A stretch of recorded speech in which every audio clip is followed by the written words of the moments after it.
어린아이들한테 가장 좋지 않은 질문이 어떤 질문인지 아십니까? 어린아이들, 이 유치원 아이들 혹은 유치원보다 좀 어린아이들, 엄마가 좋아? 아빠가 좋아? 이 질문은 해서는 안 되는 그런 질문이라고 합니다. 그러나 어디 그렇습니까? 뭐든지 좀 확인을 해보려고, 특히 직장 생활에 바쁘고 아이를 많이 볼 수 없는 아빠들이 이 부분을 좀 확인받으려고 애를 쓰죠. 너 엄마가 좋아? 아빠가 좋아? 그냥 아이가 순순하게 아빠가 좋지요 이렇게 지혜롭게 대답을 해주면 얼마나 좋겠습니까만, 엄마가 좋지요. 그럼 부해가 끓기 시작해요. 해준 것도 없는데 그래요. 그러다가 점수를 좀 따볼까 하는 생각에 이제 장난감 하나를 사들고 들어가서 아빠가 좋아? 엄마가 좋아? 아빠가 좋다고 하죠. 저라도 그렇게 얘기할 거예요. 아마 그 속 중심에서는, 그 속 마음에서는 그래도 엄마가 좋은데 아마 이러지 않을까 싶습니다. 여러분, 누군가를 믿으며 산다는 것 자체가 정말 힘든 시대가 되고 말았어요.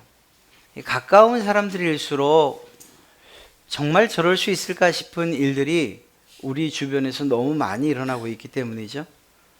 사회면 혹은 뉴스를 보거나 여러 가지 들려오는 소식들에 의하면 서로 모르는 사람들끼리 일어나는 문제들, 그것들이 그렇게 때로는 잔인하다 말하지만, 그런데 그보다 더 우리를 전율케 하는 건 무엇인가 하면, 아니 저 사람들 저 사이에서 어떻게 저럴 수 있을까? 사랑하는 남편과 아내 사이에서 어떻게 저럴 수 있을까? 아니 자기가 낳는 아이들에 대해서 어떻게 저럴 수 있을까? 자기를 낳아준, 길러준 부모에 대해서 자식이 어떻게 저럴 수 있을까 싶은 이런 소식들이 들릴 때면, 이거 도대체 우리가 누굴 믿고 살아야 하는가, 이런 질문들을 던질 수밖에 없습니다. 이것은 비단 가족 간의 문제만은 아니고요, 스승과 제자들 간에, 혹은 직장 상사와 또 직원들 간에, 친구들 간에, 여러 가지 관계, 정말 끈끈하고 뗄래야 뗄 수 없는 관계라고 하는 그런 관계 가운데에서 끔찍스러운 일들이 벌어질 때 우리는 입을 쩍 벌리는 거예요. 야, 이거 정말 누굴 믿고 살아야 하는가? 내가 과연 믿고 의지할 사람이 있긴 있는가? 혹여 여러분들 옆에 있는 분들이 그런 사람들과는 전혀 달라서 여러분을 끔찍히도 사랑하고 그리고 여러분들을 끔찍히도 위한다면 우리는 그 일에 정말 충분히 감사해야 할 줄로 믿습니다. 예, 오늘 우리가 읽은 이 욥기 전체를 읽은 것은 아니지만 이 욥기의 전반적인 내용을 알고 있는 우리들이 이 내용에 대해서 한마디로 말하라고 한다면 그것은 신뢰에 관한 문제예요. 믿음에 관한 문제를 이야기하고 있는 책이 바로 이 욥기서입니다. 여러분과 저를 포함해서 많은 그리스도인들이 이 욥기를 읽으면서 욥의 믿음, 하나님을 향한 절대적인 이 믿음, 그리고 그 신뢰, 이걸 우리가 본받았으면 좋겠다 생각해요.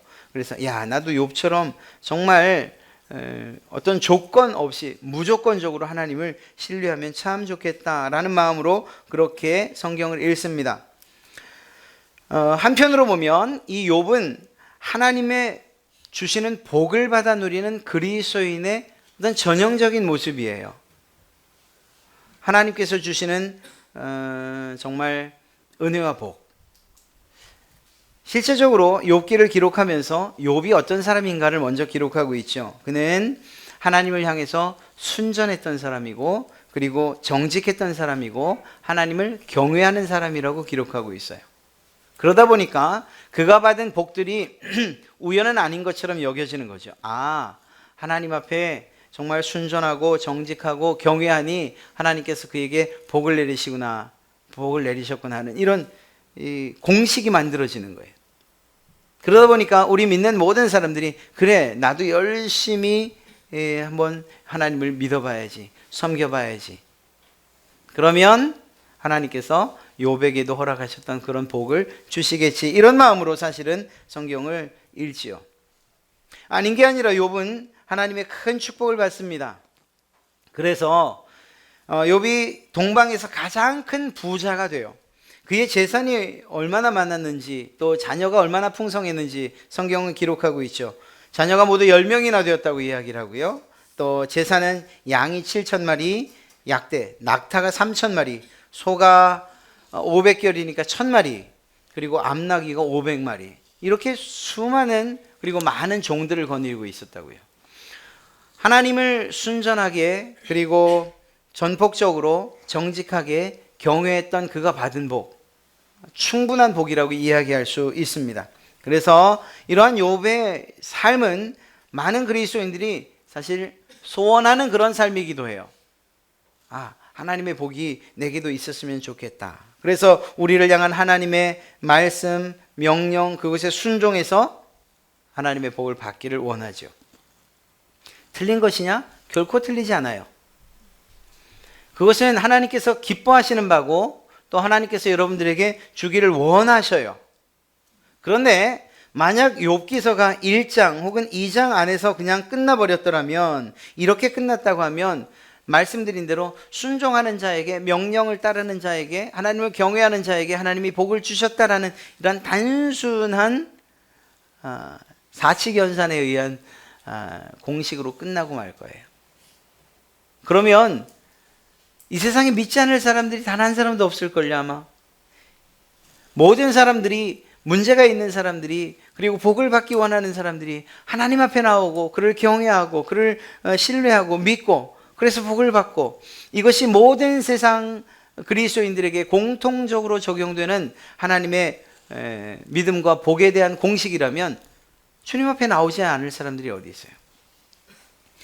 그리고 또 우리가 이러한 욥의 순종과 그리고 그의 복을 받았다라고 한다면 사실 더 이상 우리가 본받을 만한 신앙, 본받을 만한 믿음에 대해서 생각할 이유도 필요도 없는 거죠. 그런데 욥기서가 그러한 내용으로 끝나는 것이 아니고 더 연결되어진 내용이 40여 장 이상이라는 거예요. 더 많은 장수를 할애하고 있는 것이. 과연 그 안에는 무슨 내용이 기록되어 있는가? 그리고 우리가 이 욥기를 읽으면서 과연 무엇을 우리 마음속에 새기고 우리의 신앙에 본받아야 할 것이 있다면 무엇인가? 욥의 신앙이 많은 사람들에게 인정을 받고 하나님에게도 인정받고 칭찬받는 이유가 무엇인가? 그것은 욥이 당했던 환경에 있습니다. 바로 고난과 시련이었던 거죠. 문제는 무엇이었는가 하면 욥이 무엇인가를 잘못해서 당한 고난과 시련이 아니었다는 거예요. 욥의 입장에서 보면 청천벽력과도 같은 그러한 고난이었고 애매한 고난이었어요. 왜 내가 이런 문제가 있어야 되지? 이유조차 찾을 수 없는 그런 고난과 시련이었다는 것입니다. 더더욱이 욥의 의지와는 상관없이 일어난 일이라는 거예요. 욥의 영역 밖에서 일어난 일이라는 것이죠.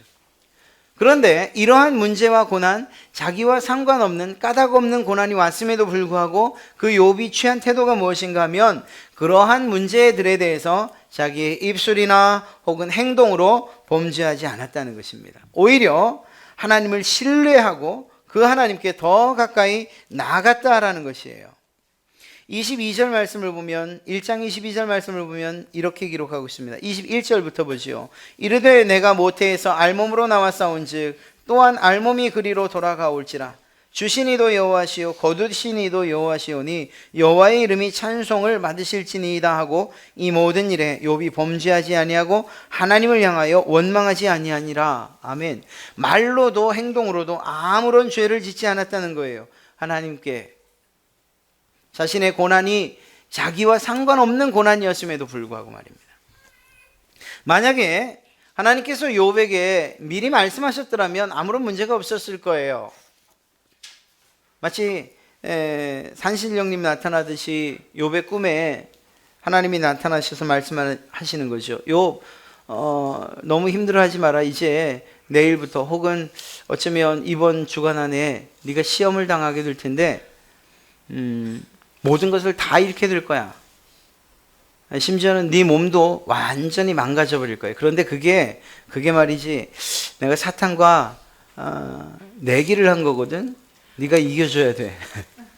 이렇게 얘기했다면 그러면 욥이 견디기가 좀 쉽지 않았겠습니까? 그러니까 네가 이기기만 해. 그러면 내가 그걸 갑절로 갚아주마. 이렇게 어떤 희망과 소망의 그런 메시지를 욥에게 주셨다면 욥이 이 사탄의 시험을 이기기가 좀 더 쉽지 않았겠냐는 거예요. 그렇지 않습니까? 비록 힘들지만, 비록 그 과정이 힘들겠지만 하나님이 내 곁에 계시다는 사실, 아니 하나님께서 이미 알고 계신다는 사실, 그리고 하나님께서 그 사실에 대해서 이후에 더 큰 복으로 갚아주실 것이라는 이런 확신이 있다는 사실만으로도 욥은 힘을 냈을 것입니다. 그런데 문제는 무엇인가 하면 이러한 일들에 대해서 하나님이 아무 말씀 안 하셨다는 거예요. 침묵하셨다는 거예요. 좀 어려운 말로 할까요? 하나님의 부재를 경험한 거예요. 하나님이 계시지 않은 상황들을 이 욥이 경험하고 있는 거예요. 고난과 시련 가운데 있는 욥에게 하나님이 아무런 액션도 아무런 말씀도 하지 않으셨다는 거죠. 비슷한 이야기가 요셉에게서 찾아집니다. 요셉을 보십시오. 요즘 젊은 사람들 표현대로 하면 참 나대는 사람이었죠. 그건 그의 성격이었던 것 같습니다. 특별히 아기를 가지고서 형제들보다 내가 더 낫다, 아니면 형제들을 비하하거나 이러진 않았던 것 같아요. 어떻게 보면 철이 없었던 것 같기도 하고, 어찌되었거나 형제들에 의해서 결국은 팔려가지요. 보디발 장군에게 팔려갑니다. 종으로 살았어요. 그런데 그가 성실하게 일했습니다. 성실하게 최선을 다해서 충성했어요. 그래서 보디발 장군이 그 사실을 인정하지요. 그래서 집안의 모든 것들을 다 맡겨줍니다. 단 한 가지만 빼고, 자기의 아내에 대해서만 빼고 나머지는 다 맡겨줍니다. 그런데 이 아내가 요셉을 유혹하지 않습니까? 그에게 무엇이라고 말하죠? 하나님 앞에서 내가 죄를 지을 수 없습니다 라고 말하고 그 유혹의 자리를 피합니다. 그것 때문에 결국은 하나님의 뜻대로 정직하게 바르게 살려고 한 그것 때문에 요셉은 어디를 가게 됩니까? 감옥에 갇히게 되죠. 애굽, 이집트의 감옥, 왕의 감옥에 갇히게 됩니다. 그곳에서도 정말 놀라운 일을 경험합니다. 무슨 일입니까? 꿈을 해몽해 주지요. 왕의 떡 맡은 관원과 그리고 술 맡은 관원의 그 꿈을 해석해 줘요. 그리고 나서 그 꿈의 해몽대로 떡 맡은 사람은 처형을 당하고, 그리고 술 맡은 사람들은 자기의 무고가 밝혀져서 풀려나게 됩니다. 이때에 이 요셉과 약속을 하잖아요. 요셉이 당신 내가 말한 대로 또 꿈을 해몽해 드린 대로 풀려났으니 이제 풀려나고 나면 나 잊지 말아 주십시오. 나 기회가 되면 내가 그 꿈에 해몽했다고, 나 아무런 잘못 없다고 이야기해 주십시오. 이런 부탁을 하죠. 그런데 문제는 무엇이었어요? 그 사실 까마득히 잃어버리죠. 잊어버려요. 잊어버리고 있다가 어느 때가 돼서 바로왕의 꿈을 해석하고 그 일 때문에 결국 이집트의 총리가 되게 됩니다. 여러분, 이때도 마찬가지예요. 사실은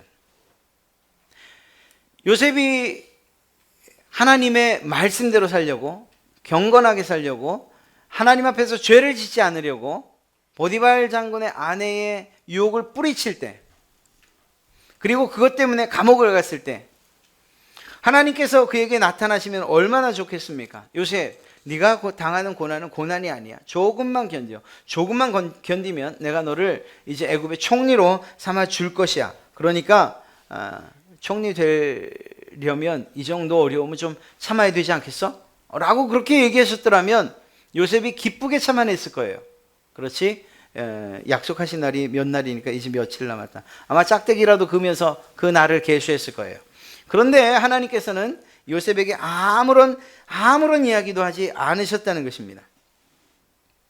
또 성경을 읽는 우리들은 욥기를 읽든 요셉을 읽든 아브라함의 이야기를 읽든 다윗의 이야기를 읽든 우리는 성경 한 장만 넘기면 수십 년이 지나가는 그런 성경책인지라, 야 요셉 조금만 견디라 너 이제 총리가 되겠다, 이렇게 말할 수 있을지 몰라요. 그런데 요셉의 입장에서 한번 생각을 해보세요. 그는 지금 현재 그 고난을 당하고 있는 거예요. 지금 현재 자기와 아무 상관없는, 이유 없는 고난을 당하고 있는 거예요. 뭘 잘못한 일이 있어야죠. 잘못한 일이라고는 그저 아버지가 시키는 대로 했을 뿐이고, 아버지가 지어준 옷을 입었을 뿐이고, 꾸었던 꿈을 이야기했을 뿐이고, 하나님 앞에서 죄를 짓지 않기 위해서 그 유혹의 자리를 뿌리치고 나왔을 뿐이고, 그것뿐인데 감옥에 갇히는 이런 일들을 경험했다라는 것이죠. 그런 그에게 하나님은 아무런 말씀도 안 하시고 아무런 비전도 아무런 계획도 보여주지 않으셨다는 거예요.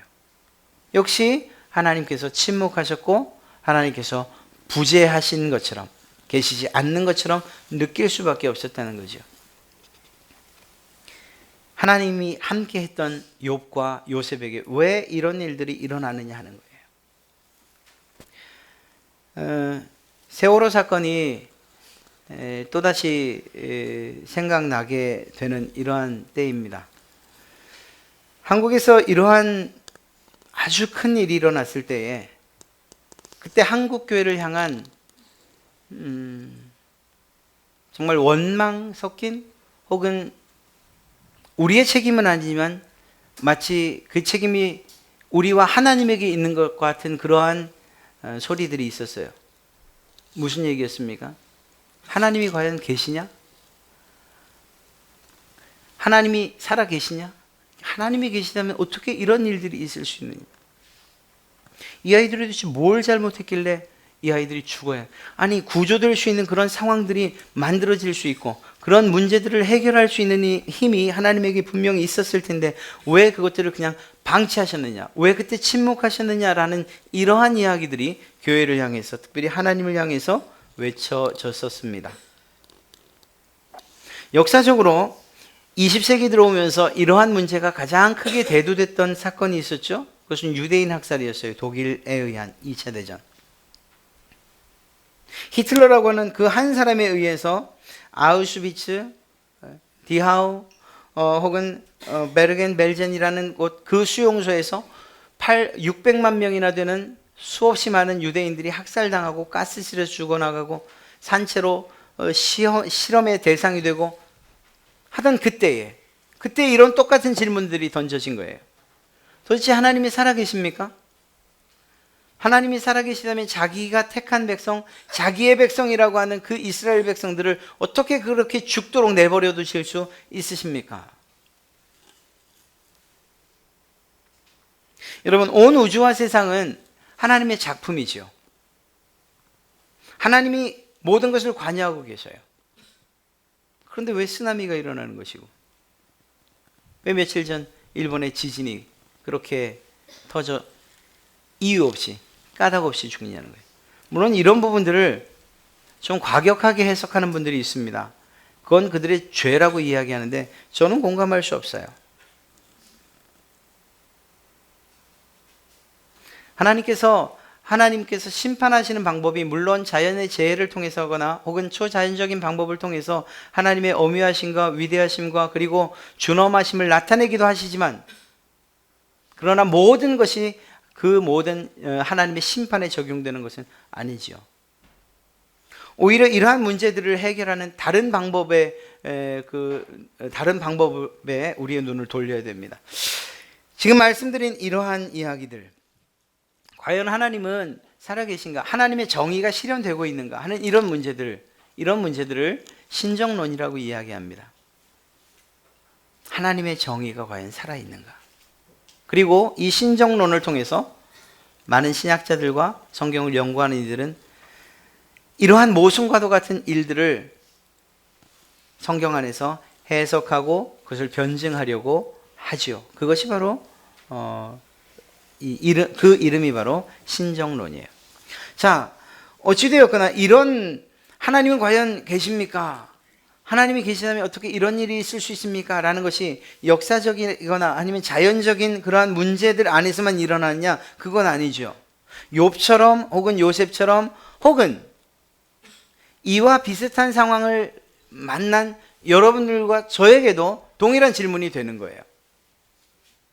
하나님, 제가 매일 기도하는 거 모르십니까?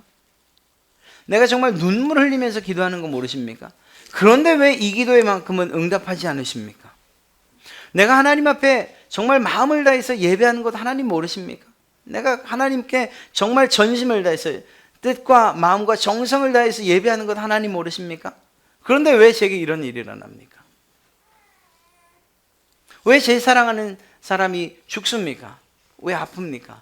왜 이 사업과 기업이 무너져 내립니까? 왜 이 돈 때문에 내가 이렇게 허덕여야 합니까? 하나님의 백성이라고 하는데. 이런 수없이 많은 그러한 문제들이 하나님 계십니까? 라는 이 질문으로 던져진다는 거예요. 제가 뭘 그렇게 잘못했습니까? 왜 침묵하십니까? 하나님 계시기는 한 겁니까? 내 고통을 알기는 압니까? 날 사랑하시기는 하십니까? 하나님 앞에 열심을 다해서 기도하고 예배하는 여러분들이 만약 이런 질문을 가지고 하나님께 정말 우리의 마음을 호소한다면 그 누가 뭐라고 하겠어요? 누가 그 기도가 그 호소가 잘못됐다고 하겠어요? 우리가 본받고 싶은 것은 바로 욥의 그런 부분이에요. 이러한 상황 가운데에서 놀랍게도 욥과 요셉은 앞서 말씀드린 것처럼 하나님 도대체 어디 계십니까? 살아계십니까? 라는 이런 이야기들과 이런 말들을 단 한마디도 하지 않았다는 거예요. 아니 어떻게 그럴 수 있는지 말입니다. 어떻게 그럴 수 있는지 그건 모르겠지만 그들은 그런 말들을 하지 않았어요. 오히려 아까 읽어드렸던 것처럼 모든 것이 하나님께로부터 왔고 하나님께서 거두어 가신 것이고 결국 그 모든 일에 입으로나 행동으로나 범죄하지 않는 욥 그리고 요셉의 모습을 보게 되는 거죠. 그것이 우리가 본받아야 되는 점 아니겠는가? 그들에게 무엇이 있었기에 이것이 가능했는가? 예, 믿음과 신뢰가 있었기 때문이에요. 하나님을 향한 절대적인 믿음이 있었던 것입니다. 하나님께서 하시는 일들과 계획에 대해서도 역시 신뢰했던 거예요. 그 일들이 하나님의 계획의 과정 가운데 있다고 믿었던 거죠. 우리도 마찬가지인 거예요. 그런 면에서는 우리에게 이런 믿음이 있어야 되는 거예요. 어떤 문제가 일어나고 간절히 기도하고 또 정말 예배함에도 불구하고 문제들이 발생됩니까? 그것은 우리 하나님의 계획의 과정 가운데 있다고 믿는 거예요. 그럴 때에 우리는 이 욥과 같은 고백을 하게 되는 거죠. 입으로 죄를 짓지 않고 우리의 삶으로 행동으로 죄 짓지 않게 될 줄로 믿습니다. 하나님을 향한 신뢰와 그리고 또한 믿음이 그리고 순종이 있어야 된다는 것입니다. 하나님의 주권에 온전히 순종하는 이러한 순종이 있어야 되는 거죠. 욥이 말한 것처럼 말입니다. 이 얼마나 아름다운 신앙인지 알 수가 없어요. 먼저 바라기는 이 시간 예배하는 저와 여러분 우리 모두가 이렇듯 욥처럼 혹은 요셉처럼 하나님의 주권, 하나님의 섭리를 인정하고 그리고 그 주권과 섭리에 순종하고 복종하는 여러분 되시기를 축원합니다. 예, 그것이 이들의 신앙을 본받고자 하는 우리들이 가야 할 길이라는 거죠. 혹여 여러분들이 이해할 수 없는 고난과 또 시련이 온다 해도 그것을 통해서 하나님을 원망하는 것이 아니라 오히려 여전히 하나님을 믿고 그리고 신뢰하는 여러분들이 되신다면 하나님께서 참 기뻐하실 것이라는 것, 이것은 틀림없는 사실입니다. 그런데 한 가지 더 부러운 게 있어요. 욥의 신앙, 욥의 믿음 생각하면서 이 욥기를 읽으면서 그게 무엇인가 하면 욥의 편에서가 아니라 하나님 편에서 욥을 대하시는 이 모습이 부러워요. 이건 정말로 부러워요. 정말로. 아마 여러분들도 저와 동감하실 것입니다. 욥이 하나님을 향한 신뢰와 믿음을 가지고 있었던 것, 그것도 부럽고 그것도 우리가 본받아야 하는데 본받을 수는 없지만 한없이 부러운 것이 있다고 한다면 하나님께서 욥을 향해 가지고 있는 신뢰와 믿음, 이게 부럽다는 거예요. 욥을 향한 하나님의 자랑과 자부심이 부러워요. 여러분들도 여러분을 향해서도 욥을 향해 가셨던 하나님의 자랑과 자부심이 여러분을 향한 하나님의 마음에도 있기를 간절히 축원합니다. 욥에게 일어난 일, 그 시작이 무엇으로부터 시작됐죠? 오늘 여러분들과 읽은 성경을 보면 하나님의 자랑으로부터 시작됐어요. 그냥 하나님이 아무 말 안 하셨으면 욥은 그런 문제를 당하지 않았을 거예요. 그런데 하나님께서 말씀하셨어요. 사탄에게 땅을 두루 돌아다니고 돌아온 사탄에게, 야, 내 종 욥을 유심히 봤니? 온 땅을 살펴봐도 이 세상에 내가 사랑하는 그 욥처럼, 그 욥만큼 흠이 없고 정직한 그런 사람이 있더냐? 나를 경외하고 악을 멀리하는 사람 찾아봤어? 없지? 없지? 아마 없을걸. 만약 사탄, 네가 나를 부축해서 공연히 그를 해치려고 하지만 그럼에도 불구하고 그가 여전히 자기의 믿음을 지켜가고 있잖아. 만약에 네가 욥의 모든 것을 다 가져간다고 해도 그는 나에 대한 신앙을, 나에 대한 신뢰와 믿음을, 그것을 버리지 않을 걸. 하나님은 그것을 확신하고 계셨던 거예요. 그것은 뭘 말합니까? 욥에 대한 확실한 믿음이 하나님에게 있었다는 거예요. 욥을 그냥 그토록 자랑하고 싶어하는 그 자부심이, 욥에 대한 자부심이 하나님에게 있었다는 거예요. 이거 정말 부럽지 않으십니까? 여러분들을 하나님이 인정하실 때에 다른 사람들은 다 몰라도 여러분들의 이름을 부르며 그 사람만큼은, 그 아이만큼은 내가 믿을 수 있어. 네가 무슨 짓을 해도, 사탄 네가 어떤 짓을 해도, 내가 아무 말 하지 않아도 그는 결코 흔들리지 않을 거야. 내가 그걸 확신해 라고 이야기하신다면, 만약에 이런 하나님의 호언장담에도 불구하고 욥이 이런 시련과 고난을 견디지 못한 채 하나님을 혹여 불평하고 원망했다면, 하나님이 어디 계시냐고 하나님을 저주했더라면 하나님이 조금은 창피하셨을 거예요. 좀 견디지. 그런데 그렇다 해도 변함없는 게 한 가지 있다는 거 아십니까? 그게 무엇인가 하면 여전한 하나님의 신뢰라는 거예요. 말이 좀 맞지 않는 것 같죠?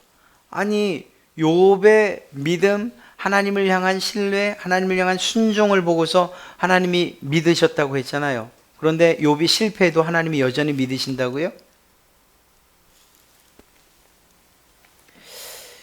정말 그것이 가능한 일일까요? 혹여 우리 사람들 때문에 하나님이 모욕을 당하시는 그런 일이 있다 할지라도 하나님이 욥에 대한 신뢰를 거두지 않으셨을까요? 욥을 끝까지 믿어주셨을까요? 저는 그럴 것이라고 확신해요. 우린 생각해요. 왜냐하면 욥은 순전하고 하나님 보시기에 정직했고 성실한 삶을 살았고 정말 하나님 마음에 쏙 들었고 하나님을 경외했고 악을 떠났기 때문에 하나님이 그를 믿으셨구나라고. 그러면서 우리 스스로를 돌아봐요. 나는 욥만큼 그렇지도 못하고 순전하지도 못하고 정직하지도 못하고 하나님을 경외하거나 악에서 떠나지도 못했고 하나님께 온전하게 예배드리지도 못하는데, 그런데 하나님이 나를 과연 신뢰하실까, 나를 믿어주실까? 사랑하는 성도 여러분, 정말 잘못된 생각이고 그리고 우리가 버려야 될 생각이에요. 하나님이 우리에게서 어떤 조건을 보시고서 우리를 신뢰하신 게 아니라는 거예요. 제가 이거를 여러분들에게 증명해 드릴 수가 있어요. 여러분, 누군가를 사랑한다면, 누군가를 믿는다면, 예를 들어서 제가 저희 아이를 사랑하고 믿는다면 그 아이를 위해서 뭐든지 할 수 있을 거예요. 가장 소중한 걸 주는 것을 아까워하지 않을 거예요. 바로 이런 것이 하나님에게서 우리에게 이루어졌어요. 무슨 말입니까? 하나님께서 여러분들을 위해서 가장 귀한 것을 주셨다는 거예요. 바로 독생자 예수 그리스도를 우리에게 주셨어요. 만약 우리의 생각대로 우리 자신을 생각하는 것처럼 나는 가치가 없지, 내가 나 같은 것이, 혹은 내가 정말 하나님의 사랑을 받을 수 있기나 할까 하는 이런 생각을 가지고 있었다면, 그렇다면, 그래서 사랑받을 아무런 이유가 없었다면, 정말 하나님이 우리를 사랑하지 않으셨다면 예수님이 이 땅에 십자가에 못 박게 하기 위해 보내실 이유가 없었다는 거예요. 만약에 주님을 십자가에 못 박아 누군가를 구원하기 원하셨다 하더라도 그래도 하나님께서 그 조건에 맞추신다면 잘 믿는 사람들, 그들을 위주로 순종 100번 한 사람들, 200번 한 사람들, 뭐 등급을 매겨서 그렇게 하나님이 기준 삼으셨다면 하나님의 은혜를 공평하게 누리지 못했을 거라는 거예요. 그러나 하나님께서 우리를 구원하실 때에 그 구원을 위해서 예수님을 십자가에 못 박으실 때에 우리의 상태, 구원받을 그 사람들의 상태가 어떤 상태였는가 하면 이미 죄인이었다니까요. 이미 하나님과 원수된 사람들이었다니까요. 그것을 아시면서도 이 땅에 예수님을 보내신 거예요. 예수님을 십자가에 못 박을 그때에도 여전히 예수님을 조롱하는 사람들이 있었지 않습니까? 예수님을 배반했던 사람들이 있었지 않습니까? 예수님 모른다고 뿔뿔이 흩어졌던 3년 동안 동행했던 제자들, 그들이 있었지 않습니까? 그럼에도 불구하고 그들에 대한 사랑을 주님이 거두지 않으셨죠. 여러분, 그렇습니다. 하나님께서 여러분과 저를 너무 사랑하셨습니다. 비록 우리가 욥이나 요셉과 같이 않았음에도 불구하고 말입니다. 오히려 더 죄 많은 우리들, 또 더 그 죄 때문에 어찌할 바 모르는 우리를 위해서 이 땅에 예수 그리스도를 보내셨고 그분을 십자가에 못 박기로 결정하셨고 주님은 그 일에 순종하셨다니까요. 사도 바울이 이것에 대해서 너무나도 명확하고 분명하게 이야기하고 있습니다. 로마서 8장에서 이야기하고 있어요. 33절부터 39절까지 말씀이죠. 누가 능히 하나님의 택하신 자들을 송사하리요 의롭다 하신 이는 하나님이시니 누가 정죄하리요. 하나님이 사랑한다고 하는데 누가 정죄하겠느냐, 누가 송사하겠느냐. 사탄이 할 수 없다는 거예요. 나도 할 수 없다는 거예요. 만약에 내가 그것을 송사할 수 있고 정죄할 수 있다면 내가 하나님보다 더 높습니까? 내가 더 능력이 많습니까? 내가 하나님보다 더 의롭습니까? 아니라는 거죠. 사탄은 끊임없이 우리를 송사하고 정죄해서 넘어뜨리려 하지만 하나님은 그것과 상관없이 우리를 사랑하신다고 이야기하신 거예요. 내가 사랑한다고 하는데 누가 너를 정죄하겠냐? 누가 널 죄에 있다고 하겠냐? 욥을 보면서 부러웠던 것, 야, 그가 참 올바른 신앙하고 그리고 그 모든 어려움에서 견뎌냈구나 하는 것이 우리에게 부러움이었지만, 그러나 더 부러운 것, 더 감사한 것은 무엇인가 하면, 아니 이미 우리가 누리고 있는 그 은혜는 무엇이었는가 하면 하나님이 그 욥을 사랑하신 것만큼 여러분과 저를 사랑하신다는 사실입니다. 믿고 계신다는 사실이에요. 우리가 그들만큼, 욥이나 요셉, 성경에 많은 위인들만큼 무엇인가 하지 않아도 그것과 상관없이 우리를 사랑하신다는 거예요. 증명해 드렸잖아요. 여러분을 사랑하셔서 그분이 가장 귀하게 여기신 예수 그리스도를 바로 여러분을 위해서 십자가에 못 박으셨다고. 그만큼 사랑하신다는 거예요. 하나님이 말씀하시죠. 난 네가 자랑스럽다. 그러니 나를 믿어라. 내가 너와 함께 있다는 이 사실을 믿어라. 때로는 내가 침묵해도, 때로는 내가 뒤돌아서 있는 것처럼 여겨져도, 때로는 내가 아무 말 하지 않는 것 같아도, 그래도 근심하지 말고 걱정하지 말고 내가 네 곁에 있다는 사실을 언제나 잊지 말아라. 내가 너에 대해서 선한 계획을 가지고 있다는 사실을 잊지 말아라. 지금은 과정이야. 끝난 것이 아니야 라고 말씀하신다는 거예요. 사랑하는 성도 여러분, 하나님께서 여러분을 얼마나 자랑스러워 하시는지 아십니까? 하나님께서 여러분을 얼마나 믿고 신뢰하시는지 아십니까? 하나님께서 여러분들을 끔찍히 사랑하셔서 하나님의 가장 귀한 것을 여러분들을 위해서 내놓으셨다는 것, 예수 그리스도를 십자가에 못 박으셨다는 사실을 믿으십니까? 이러한 사실을 우리가 믿을진데 우리 또한 그 하나님을 향한 신뢰를 거두지 말아야 돼요. 이렇게 본다면 이제 욥이 가졌던 신앙과 그 믿음이 얼마나 큰 믿음이었는지 알 수가 있고, 또 그 믿음을 역시 따라 본받아 살고 싶어지는 거죠. 하나님의 그 뜻, 하나님의 그 계획하심을 내 상황과 환경과 상관없이 끝까지 믿었던 욥의 믿음, 요셉의 믿음, 그러한 믿음이 여러분들에게 있기를 주님의 이름으로 축원합니다.